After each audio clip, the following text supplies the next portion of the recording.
Everyone, welcome back to my YouTube channel. तो जैसा कि अब आपको पता ही है, कल से आपके एग्जाम स्टार्ट हो रहे हैं, यानी कि 24 से ही आपके एग्जाम है। तो इस भ्रम में बिल्कुल मत रहिएगा कि अब डेट शीट चेंज होगी या कुछ भी, क्योंकि अब आपके जो एडमिट कार्ड है वो डाउनलोड होने स्टार्ट हो चुके हैं। अगर अभी तक आपने डाउनलोड नहीं किए तो आप जाकर चेकआउट कर सकते हैं। लिंक जो है, मैंने डायरेक्ट लिंक जो है वो अपने टेलीग्राम पर प्रोवाइड किया हुआ है। वहां जाइए, वहां पर डायरेक्ट लिंक पर क्लिक कीजिए। आपको क्या क्या फिल करना है, वहां पर रजिस्ट्रेशन नंबर फिल करना है, plus date of birth and captcha डालकर डाउनलोड पर क्लिक कर देना है। तो आपका एडमिट कार्ड जो है वो डाउनलोड हो जाएगा। तो इस तरीके से आप डाउनलोड कर सकते हैं। इवन मैंने ये भी बताया हुआ है कि आपको किस किस तरीके से डाउनलोड करना है। अगर वीडियो नहीं देखी तो जाकर देख सकते हैं। क्लियर हो गया। और आज की वीडियो में मैं बात करने वाली हूँ इंपॉर्टेंट टॉपिक के बारे में, क्योंकि कल से आपका एग्जाम है और क्या क्या कॉपी लिखते समय आपको गलतियां बिल्कुल भी भूल कर नहीं करनी है, वो सारे स्टेप्स मैं आपको बताने वाली हूँ। तो ये सारे स्टेप्स मैं बताऊंगी, केवल 5 पॉइंट्स बताऊंगी ऐसे जो आपको गलती से भी नहीं करने हैं, बल्कि जो मैं बताऊंगी उन चीजों को फॉलो करोगे तो जो आपकी परसेंटेज है वो बहुत ज्यादा इंक्रीज हो जाएगी। इन स्टेप्स को जरूर याद रखिएगा ताकि आप जो एग्जाम में बहुत अच्छा परफॉर्म कर पाए। तो ये चीज आपको ध्यान रखनी है। तो देख लेते हैं वो 5 पॉइंट कौन कौन से ऐसे हैं जो आपको एग्जाम में कॉपी लिखते समय ध्यान रखनी है।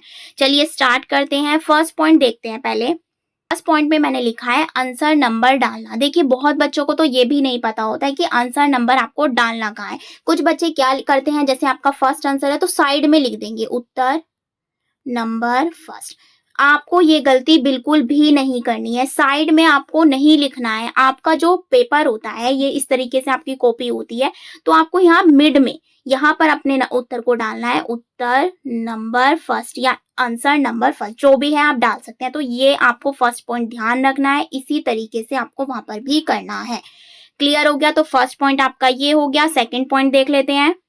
सेकेंड पॉइंट है आपका सिर्फ कॉपी भरनी है। बहुत सारे बीएड बच्चों को यही भ्रम रहता है, बस कॉपी भरनी है, कैसे भी भरे वो उससे कोई मतलब नहीं होता। देखिए, कॉपी भरने का भी एक तरीका होता है, तो उस तरीके को आपको फॉलो करना है। जैसे कि कॉपी भरने के लिए आपको फ्लो चार्ट बनाना बहुत जरूरी है, सुंदर राइटिंग का होना जरूरी है। अब आप देख सकते हैं जो एमएसयू की कॉपी होती है वो 32 पेजेस की होती है। तो उस तरीके से ही आपको अपने आंसर्स को डिवाइड करना है। 16 मार्क्स का आपका लॉन्ग क्वेश्चन आता है, तो लॉन्ग क्वेश्चन की बात करूं तो उसको आपको 6 से 7 पेज तक लेकर ही जाना है। आप देख सकते हैं 7 या 21 यानी 21 तक आपके लॉन्ग क्वेश्चन इजीली हो जाने चाहिए।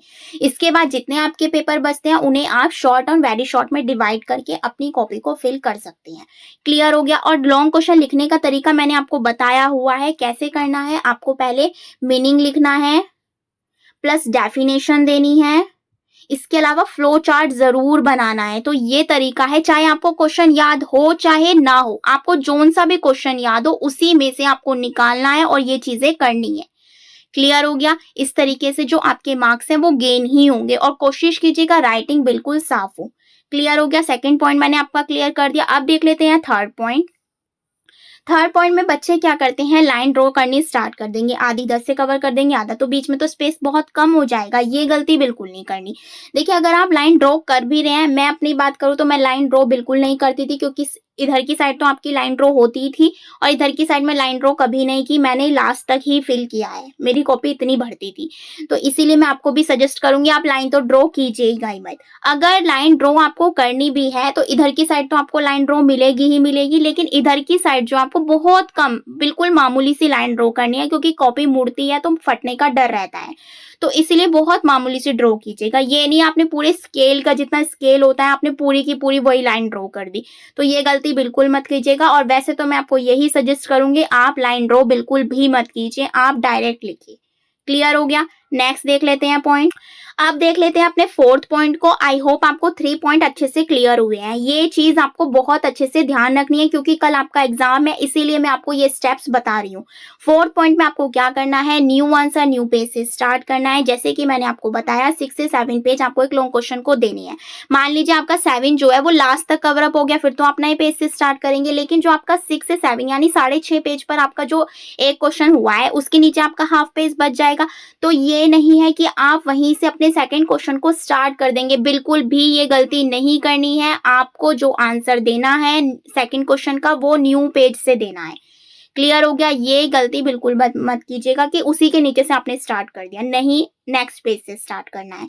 क्लियर हो गया? ये आपका 4th पॉइंट था। देखिए, आप में से काफ़ी बच्चों को ये चीज़ें पता होंगी, लेकिन जो नए बच्चे होते हैं, जिन्होंने अभी-अभी एडमिशन लिया होता है, कॉलेज भी नहीं गए होते हैं, तो उन्हें ये स्टेप्स नहीं पता होते। तो इसीलिए इन चीज़ों का आप ध्यान रखेंगे तो अच्छा स्कोर कर पाएँगे। क्लियर हो गया? अब 5th पॉइंट देख लेते हैं, लास्ट पॉइंट है आपका ये।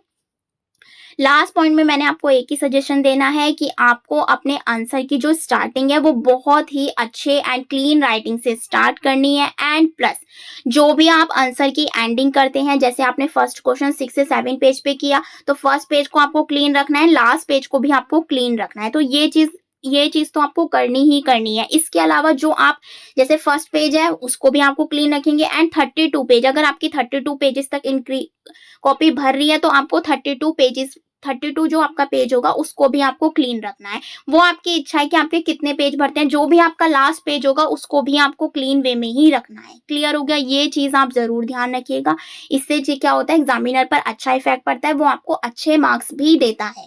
क्लियर हो गया? तो ये सारे स्टेप्स जरूर से जरूर फॉलो कीजिएगा। बाकी कल आपका एग्जाम है, and wish you all the best. अगर किसी का एडमिट कार्ड डाउनलोड नहीं हो रहा है तो वो मुझे टेलीग्राम पर मैसेज कर सकता है।